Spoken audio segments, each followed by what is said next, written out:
Magandang hapon po sa inyong lahat. Ngayon po ay Martes, January 6, 2026. Ihanda na po ang mga tickets para sa 2D Lotto at 3D Lotto ngayong 5 p.m. draw. Kung bago ka pa lang sa aking channel, pwede kang mag-like, share, at subscribe para updated kayo sa mga PCSO lottery results araw-araw. Para sa 2D Lotto ngayong 5 p.m. draw, ito po ang mga winning numbers.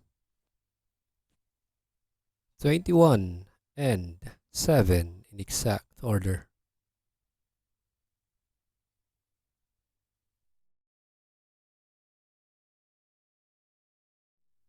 At para sa 3D Lotto ngayong 5 p.m. draw, ito po ang mga winning numbers. 3, 1, and 8 in exact order.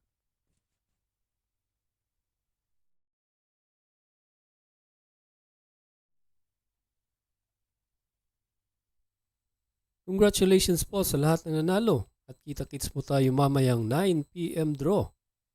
Thank you for watching. God bless us all.